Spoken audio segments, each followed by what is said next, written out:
ठीक है बच्चों, तो सॉलिड के इंपॉर्टेंट टर्म्स आपको बता दिए।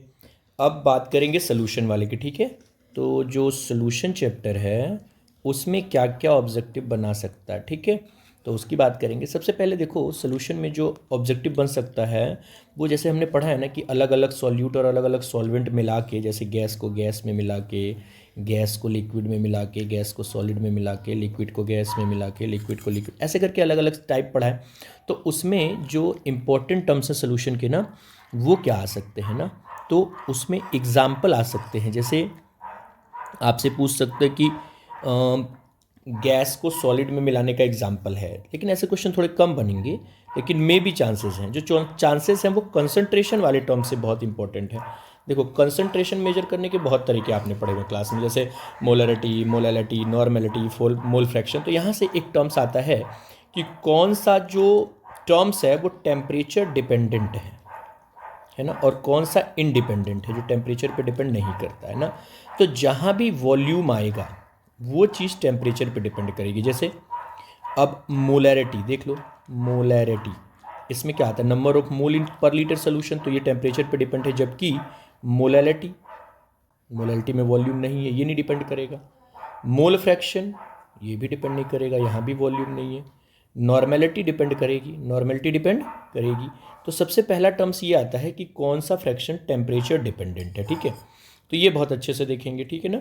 उसके बाद एक सोल्युबिलिटी में फैक्टर, जब हम बात करते हैं ना सोल्युबिलिटी में, कि सोल्युबिलिटी फैक्टर की जब बात करते हैं तो प्रेशर वाले पे एक टर्म्स आता है ना, जब हम किसी गैस को किसी लिक्विड में घुला रहते हैं ना, गैस और लिक्विड का सोल्यूशन बनाते हैं, तो वहाँ पे एक लॉ आता है हेनरी लॉ। कौन सा लॉ आता है? हेनरी लॉ ना। तो हेनरी लॉ से रिलेटेड क्वेश्चन आप में पूछे जाएंगे, है ना, इसलिए हेनरी लॉ को थोड़ा ढंग से देख लेंगे आप, ठीक है। हेनरी लॉ क्या कहता है कि जब आप प्रेशर इंक्रीज कराते हो तो गैसेस की सॉल्युबिलिटी बढ़ जाती है। गैसेस की सॉल्युबिलिटी क्या हो जाती है? बढ़ जाती है। तो ये देख लेंगे। इनके एप्लीकेशंस पढ़ लेंगे। क्या पढ़ लेंगे? इनके एप्लीकेशंस, ठीक है। उसके बाद दूसरे टर्म्स जो इंपॉर्टेंट है वो है राउल्स लॉ। क्या इंपॉर्टेंट है? Raoult's law.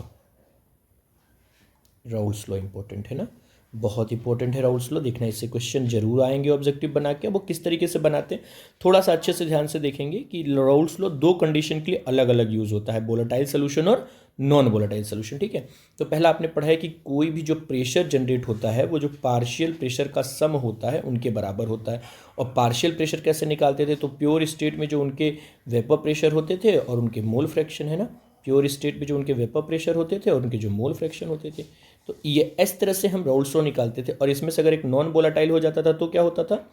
जब नॉन वोलेटाइल हो जाता था तो उस कंडीशन में क्या होता था कि एक को निगलेक्ट कर देते थे और लास्टली एक कंडीशन आती थी, ये वाली देखो, कौन सी? P naught minus P upon P naught is equal to mole fraction of solute वाली ना। और यहीं से ये कोलिगेटिव भी प्रूव होता है। क्या प्रूव होता है? कोलिगेटिव। कौन? ये relative lowering of vapour pressure, है ना, ठीक है। तो हेनरी लॉ देखेंगे। उसके बाद क्या है, तो देखो इसको इरेज करते हैं, आप स्क्रीनशॉट ले लो, ठीक है, आप स्क्रीनशॉट ले लो, फिर इरेज करते हैं इसको, ठीक है ना। इसको सेव कर देते हैं और इरेज कर देते हैं, ठीक है, क्लियर कर देते हैं। अब इसके बाद जो इंपॉर्टेंट टर्म्स है वो क्या है? वो है colligative property. Colligative property, colligative properties, ठीक है। कोलिगेटिव प्रॉपर्टीज क्या होती है, यही इंपॉर्टेंट है ना। इस क्या होती है? जो अमाउंट ऑफ सॉल्यूट पे डिपेंड करे, अमाउंट ऑफ सॉल्यूट पे डिपेंड करे, ठीक है ना, अमाउंट ऑफ सॉल्यूट पे डिपेंड करे। ध्यान से देखो, और ये भी चार होती, कौन कौन सी? Relative lowering of vapour pressure, elevation in boiling point, है ना, डिप्रेशन इन फ्रीजिंग पॉइंट, होता है कि नहीं होता है? डिप्रेशन इन फ्रीजिंग पॉइंट और ऑस्मोटिक प्रेशर, ये क्या होता है? CRT होता है, पढ़ाइए तुम लोगों ने, ठीक है ना। अब आप समझो, इसमें एक टर्म्स आता है जो होता है KF, है ना, और इसके इक्वल टू क्या आती है? मोलैलिटी। याद रखो क्या आती है? मोलैलिटी। यहाँ पे क्या आता है? KB, और यहाँ पे टर्म्स भी आती है मोलैलिटी। इस पे न्यूमेरिकल्स प्रॉब्लम छोटे छोटे आ जाते हैं। KB और KF को क्या बोलते हैं? तो इसको बोलते हैं ई बुलियोस्कोपिक कांस्टेंट। ई बुलियोस्कोपिक कांस्टेंट, ये टर्म्स आपको याद रखना पड़ेगा। ई बुलियोस्कोपिक कांस्टेंट, है ना, या मोलल इल्वेशन कांस्टेंट। और KF को क्या बोलते हैं? क्रायोस्कोपिक कांस्टेंट, क्रायोस्कोपिक कांस्टेंट, है ना। तो ये टर्म्स अपने दिमाग में आप रखोगे, ठीक है। ध्यान रखना ये क्या होता है। उसके बाद इनके जो फॉर्मूले बनते हैं उस पर क्वेश्चंस आ जाते हैं और इन सब से आप मॉलिक्यूलर मास कैलकुलेट कर सकते हो, है ना। तो ऑप्शन कभी कभी पूछ देता है बना के, ठीक है। रिवर्स ऑस्मोसिस, है ना, रिवर्स ऑस्मोसिस थ्योरेटिकल टर्म्स है, देख लेंगे एक बार, आजकल मेट्रोपॉलिटन सिटी में बहुत यूज़ होता है, ये इंपॉर्टेंट था। और यहाँ से और भी कुछ ज़्यादा इंपॉर्टेंट नहीं है। सो अगर अब आपको ज़रूरत हो इन सब के PDF की या किसी नॉलेज की तो आप व्हाट्सअप कर सकते हैं, ठीक है। इस नंबर पे आपको चीट नोट्स मिल जाएंगे। साथ में आप सब्सक्राइब करें, लाइक करें, दोस्तों को भेजें, शेयर करें इंपॉर्टेंट टॉपिक के लिए। अगले चैप्टर में मिलते हैं कुछ देर बाद, ठीक है। तब तक आप इसे सेव। ओके बच्चों, तो 14 दिसंबर को केमिस्ट्री का टर्म्स 1 का पेपर है। तो क्या किया था कि उसके लिए आप लोगों को एक शॉर्ट चीट नोट्स दिया था मैंने, मतलब 9 पेज में पूरी केमिस्ट्री थी जो आपके एग्ज़ाम से रिलेटेड थी। अब क्या कर रहा हूँ, चैप्टर वाइज वीडियो बना के आपको दे रहा हूँ जो इंपॉर्टेंट टर्म्स है, छोटे छोटे वीडियो, मे बी वो 5 मिनट्स से लेकर 7 मिनट्स तक के हो जाएंगे। केवल उन्हीं टॉपिक आपको बताएंगे, हम केवल उसी टॉपिक को बताएंगे जिससे क्वेश्चन एग्ज़ाम में बन सकते हैं। सो एक बार आप देखें और जो चीट नोट्स है उसको डाउनलोड कर लें, या मेरा जो भी नंबर है नीचे डिस्क्रिप्शन में वहाँ पे व्हाट्सअप अगर आप कर देते हैं तो मैं आपको सेंड कर दूँगा, ठीक है। तो पहले जो सबसे पहला चैप्टर है वो है सॉलिड स्टेट। अब सॉलिड स्टेट में कौन कौन से टॉपिक आपको पढ़ने हैं, तो मैंने बताया था कि सबसे पहले आपको ये पढ़ना है कि सॉलिड के 2 टाइप्स जो होते हैं, क्रिस्टलाइन और एमरफस।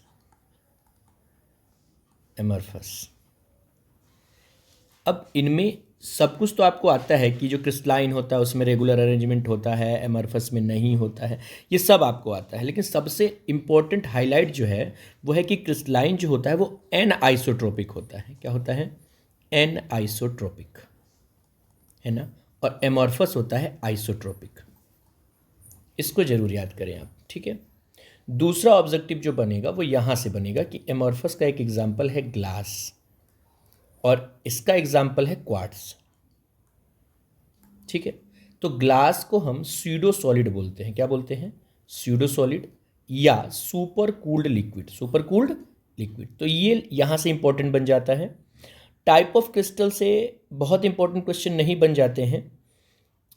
इसके बाद जो इंपॉर्टेंट क्वेश्चन बन जाता है वो बन जाता है कि जो यूनिट सेल आपने पढ़ रखे हैं, आपने जो यूनिट सेल पढ़ रखे हैं, यूनिट सेल कौन कौन से पढ़ रखे हैं? देखो आपके सिलेबस में जो यूनिट सेल है ना वो क्यूबिक यूनिट सेल है। कौन सा यूनिट सेल है? Cubic unit cell. तो क्यूबिक यूनिट सेल जो होते हैं ना वो जो होते हैं जनरली 3 तरह के होते हैं। एक होता है सिंपल क्यूब, है ना। दूसरा कौन सा होता है? FCC, face centred. और तीसरा कौन सा होता है बताओ? BCC, बॉडी सेंटर्ड, ठीक है।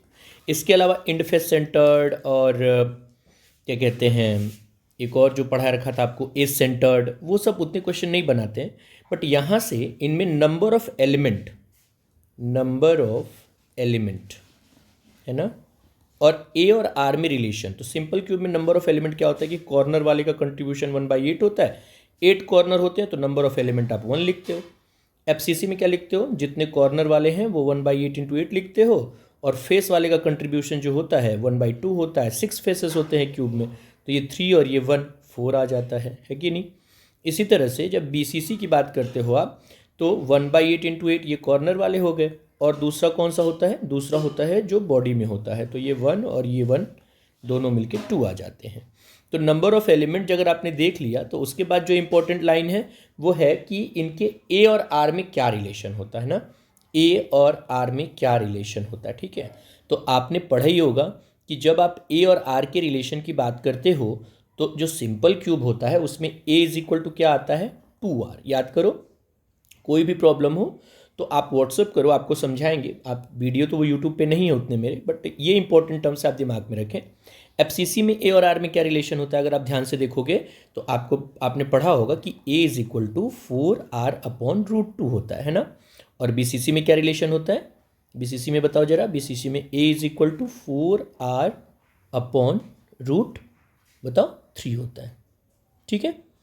तो इन चीज़ों को समझेंगे। उसके बाद यहीं पे नंबर ऑफ एलिमेंट के बाद एक टर्म्स छोटा सा आता है कि कोऑर्डिनेशन नंबर। यूनिट सेल में कोऑर्डिनेशन नंबर डिस्कस कर लेंगे। देखो क्या होता है बताओ। जब सिंपल क्यूब होता है तो वहाँ पे कोऑर्डिनेशन नंबर होता है 6, है ना। एफसीसी में कोऑर्डिनेशन नंबर होता है 4 और बीसीसी में होता है 2, ठीक है। तो ये छोटे टॉपिक हो गए सॉलिड स्टेट के, इसको नोट करिए आप, मतलब स्क्रीनशॉट ले लीजिए। फिर हम इसको रब करके जो और इम्पोर्टेंट टॉपिक हैं वो डिस्कस करेंगे, जिससे क्या बन सकता है ऑब्जेक्टिव, ठीक है। तो आप इसका स्क्रीनशॉट ले लें, हम भी ले लेते हैं स्क्रीनशॉट, ओके। अब देखो स्क्रीनशॉट लेने के बाद हम इसको रब कर देते हैं। कैसे करते हैं, ये क्लियर कर दिया, ठीक है। अब फिर से आते हैं अपने पेन पे। अब आप ध्यान से देखो, इसके आगे जब बढ़ते हैं तो एक इंपॉर्टेंट टॉपिक आता है ना ब्रेवियस लैटिस का। क्या आता है, ब्रेवियस लैटिस का। ब्रेवियस लैटिस में क्या होता है कि जो 14 क्रिस्टल 7 क्रिस्टल सिस्टम है, जो 14 ब्रेवियस लैटिस होते हैं 7 क्रिस्टल सिस्टम में, कितने 7 क्रिस्टल सिस्टम में, उसमें सबसे इम्पोर्टेंट है वो है कि उनके एंगल और उनके साइड्स, एंगल और क्या होते हैं साइड्स। तो इसमें जो इम्पोर्टेंट है वो आपको पढ़ लेना चाहिए मोनोक्लिनिक, है ना। कौन सा पढ़ना चाहिए, मोनोक्लिनिक, मोनोक्लिनिक। और एक और कौन सा पढ़ना है आपको इसमें, एक आपको इसमें पढ़ लेना चाहिए, कौन सा बताओ, ट्राई क्लिनिक, है ना। ट्राई क्लिनिक में क्या होता है कि ए बी सी सबके सब इक्वल नहीं होते हैं ना, और ना ही यहाँ अल्फा बीटा गामा कोई भी एंगल 90 का नहीं होता ना, ठीक है। ऐसे ही मोनोक्लिनिक का। तो ये ब्रेवियस लैटिस से इंपॉर्टेंट टॉपिक हो गए। उसके बाद क्वेश्चन आता है कि जो अरेंजमेंट है, यानी जो वाइड्स से आता है ना, तो किसी भी ट्राइगोनल वाइड्स का कोऑर्डिनेशन नंबर क्या हो सकता है ना, ट्राइगोनल वाइड्स का कोऑर्डिनेशन नंबर क्या हो सकता है। तो ट्राइगोनल वाइड्स का कोऑर्डिनेशन नंबर 3 है ना। ऑक्ट्राहाइड्रल वाइड्स का कोऑर्डिनेशन नंबर, ऑक्ट्राहाइड्रल वाइड्स का कोऑर्डिनेशन नंबर क्या होता है बताओ, उसका कोऑर्डिनेशन नंबर होता है 6, है ना। और टेट्राहाइड्रल का क्या होता है बताओ, टेट्राहाइड्रल का होता है 4, ठीक है ना। ये ऑब्जेक्टिव बनाएंगे, इनको याद रखेंगे आप, ठीक है। उसके बाद रेडियस रेशियो की जो वैल्यू होती है, इंपॉर्टेंट है, ध्यान रखना, रेडियस रेशियो की जो वैल्यू होती है उससे क्वेश्चन आ जाते हैं। रेडियस रेशियो की जो वैल्यू होती है उससे क्वेश्चन आ जाते हैं। और इस बार जो आ सकते हैं रेडियस रेशियो से, वो आपके लिए इंपॉर्टेंट है ऑक्ट्राहाइड्रल। क्या इंपॉर्टेंट है, ऑक्ट्राहाइड्रल। याद सब करना है, लेकिन ऑक्ट्राहाइड्रल में आप जरूर दिमाग, अच्छा बताओ ऑक्ट्राहाइड्रल में कोऑर्डिनेशन नंबर क्या होता है, 6 होता है। एग्जाम्पल क्या हो सकते हैं, NaCl हो सकता है, MgO हो सकता है कि नहीं हो सकता है। और इसमें वैल्यू कहाँ से कहाँ तक लाइज करती है बताओ, 0.414 से लेके 0.732 तक लाइज करती है ना। तो रेडियस रेशियो देखना है, डेंसिटी का फॉर्मूला देखना है ना, density is equal to Z number of element molecular mass upon Avogadro number into side cube ना, इसको देख लेना, ठीक है। इसके बाद सॉलिड से जो इंपॉर्टेंट है वो क्या है बताओ, सॉलिड से इसके बाद इंपॉर्टेंट है कि डिफेक्ट, है ना। और डिफेक्ट में सबसे इंपॉर्टेंट क्या है मैं बताऊं, इसको आप स्क्रीनशॉट ले लो, फिर आगे चलते हैं। स्क्रीनशॉट ले लो, ठीक है, ले लिया स्क्रीनशॉट, बहुत बढ़िया। अब आगे चलते हैं, ठीक है। जान जाओ डिफेक्ट में जो सबसे इंपॉर्टेंट है, डिफेक्ट में जो सबसे इंपॉर्टेंट है वो है शॉर्टकी और फ्रैंकल। कौन से इंपॉर्टेंट है बताओ, शॉर्टकी और फ्रैंकल। बहुत ज़रूरी, आप समझ लेना कि शॉर्टकी और फ्रैंकल पे हर बार क्वेश्चन आते हैं, है ना। शॉर्टकी और फ्रैंकल पे हर बार क्वेश्चंस आते हैं, शॉर्टकी और फ्रैंकल डिफेक्ट पे, ठीक है ना। और उसमें भी आप ये ध्यान रखना कि इन दोनों डिफेक्ट में क्या होता है कि जो AgBr होता है वो कॉमन होता है, वो शॉर्टकी भी रिप्रेजेंट करता है और फ्रैंकल भी, है ना। और शॉर्टकी में क्या होता है, शॉर्टकी तो आप पढ़े ही हो कि जो आयन की साइज़ होती है वो इक्वल साइज़ होती है। कैसी होती है, इक्वल साइज़ होती है, इसलिए equal amount of plus minus बाहर हो जाते हैं। जबकि यहाँ पे कोई एक आयन बड़ा होगा तो कोई दूसरा आयन छोटा होगा, ऐसा होगा, ठीक है। तो फ्रैंकल में क्या होता है कि आयन की साइज़ अलग अलग होती है, जबकि शॉर्टकी में आयन की साइज़ सेम होती है, ठीक है ना। उसके बाद आपको क्या पढ़ना है, तो उसके बाद आपको एक इम्पोर्टेंट पढ़ना है इम्प्योरिटी डिफेक्ट में। किस में पढ़ना है, इम्प्योरिटी डिफेक्ट में, इम्प्योरिटी डिफेक्ट में ना। और इम्प्योरिटी डिफेक्ट में सबसे अच्छा क्या पढ़ना है आपको, आपको मेटल एक्सेस पढ़ना है। क्या पढ़ना है, मेटल एक्सेस डिफेक्ट। और उसमें आपको क्या पढ़ना है, एब्सेंटर। क्या पढ़ना है, एब्सेंटर ना। एब्सेंटर रिस्पॉन्सिबल होता है कलर के लिए। किसके लिए रिस्पॉन्सिबल होता है, कलर के लिए ना। और कलर के हिसाब से NaCl कैसा आ जाएगा बताओ, NaCl येलो कलर का आ जाएगा, KCl कैसा आ जाएगा बताओ, वायलेट आ जाएगा, है ना, ऐसे आ जाएंगे, ठीक है। तो ये पढ़ना है, ये इंपॉर्टेंट है, ठीक है, ध्यान से रखना। और एक छोटा सा टॉपिक और, कभी कभी अगर आपने पूछ दिया कि मेटल डिफिशियंसी डिफेक्ट ना, डिफिशियंसी डिफेक्ट, तो देखना ऐसे एग्जाम्पल में क्या होता है कि जो मेटल होते हैं ना वो पॉइंट में दिखे लिखते हैं ना, पूरे नहीं होते, तो पहचानने का तरीका है मेटल डिफिशियंसी का। और डिफेक्ट्स के ये टॉपिक आप देख लोगे। तो इस तरह से सॉलिड स्टेट में जो जो पढ़ना है वो सारे टॉपिक मैंने आपको बता दिए, ठीक है। तो सॉलिड स्टेट के ये टॉपिक हैं, आप इसे देखो। अगले अगले चैप्टर के लिए आपको अगले वीडियो में चले जाएं, अगले वीडियो में देख लें आप लोग, ठीक है। सो इतने मुश्किल से 10 मिनट लगेंगे आपको तैयार करने में, ठीक है ना। और अगर आपको कोई क्वेरी हो तो आप मेरे नंबर पे मुझे कॉल कर सकते हैं, व्हाट्सएप कर सकते हैं, नोट्स ले सकते हैं, ये सब आप कर सकते हैं ना, 9794613335, ठीक है, ठीक है ना।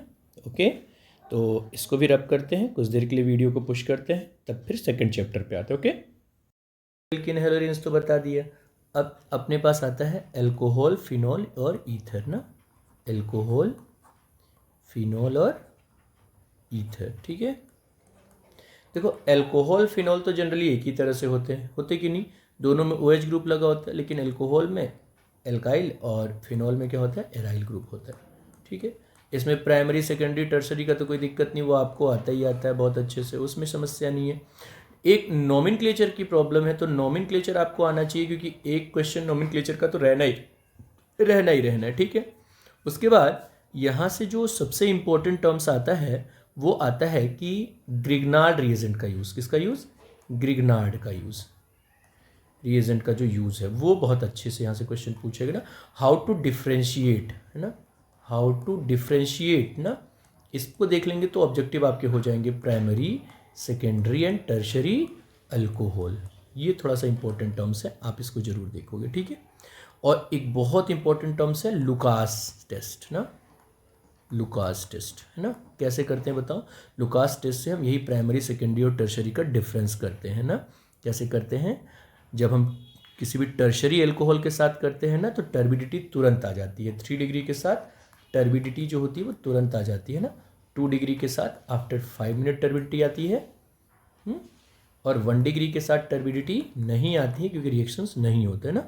यहाँ पे एक इंपॉर्टेंट टर्म्स आता है रिएक्शंस में, क्यूमीन प्रोसेस ना, उसको देख लेंगे, ठीक है ना, बहुत अच्छा है क्यूमीन प्रोसेस, ठीक है। और सबसे इंपॉर्टेंट एक फिजिकल प्रॉपर्टी में, फिजिकल प्रॉपर्टी में क्या आता है ना कि अल्कोहल ऑर्गेनिक होते हुए भी वाटर सॉल्यूबल होता है। क्या होता है, वाटर सॉल्यूबल। क्यों होता है water soluble, due to hydrogen bonding, due to hydrogen bonding. ये बात जरूर याद रखेंगे, स्क्रीनशॉट लीजिए इस पेज का, फिर हम अगले पेज पे आते हैं, ठीक है ना। स्क्रीनशॉट ले लिया आपने, अब हम अगले पेज पे आते हैं, ठीक है। अब देखो और क्या इंपॉर्टेंट है यहाँ से, ठीक है। तो और जो इंपॉर्टेंट है उसमें एक चीज़ आप देखोगे ईथर वाले में, किसमें, ईथर वाले में, ईथर्स के जो रिएक्शंस होते हैं ना, reactions of ether, reactions of ether ना, उसमें एक इस तरह का टर्म्स आता है, कहाँ पे बताओ, जब आप रिएक्शंस कराते हो ईथर का, ROR का, किसी भी किससे, हेलो एसिड से ना, तो वहाँ पे आपको एक एल्कोहल मिल जाता है और एक एल्किल हैलाइड मिल जाता है। लेकिन इसमें ये जो है, इसमें अलग अलग हेलो एसिड्स में रिएक्टिविटी का ऑर्डर जो होता है वो कुछ इस तरह से होगा, HCl ना, तो ये रिएक्टिविटी का ऑर्डर है, रिएक्टिविटी ऑर्डर है ना, इसको दिमाग में रखेंगे, ठीक है ना। इसके बाद हम बायोमोलिक्यूल्स की बात कर रहे हैं अगले में, लास्ट चैप्टर है हमारा बायोमोलिक्यूल्स, ठीक है। तो इसको देखेंगे। आपको अगर चीट नोट्स की ज़रूरत है तो आप व्हाट्सअप करें इस नंबर पे, ठीक है, व्हाट्सअप करें। आपको निट के पूरे कोर्स PDF मटेरियल मिल जाएंगे, JEE मेंस के मिल जाएंगे, 12th 11th स्टैंडर्ड के मिल जाएंगे, है ना, ये सब अवेलेबल हैं, सब आपके PDF मिल जाएंगे और साथ में प्रैक्टिस सेट भी मिल जाएगा। ओके, एक वीडियो और बायोमोलिक्यूल्स का देखते हैं, इसका पेज सेव करिए फिर आगे आते हैं।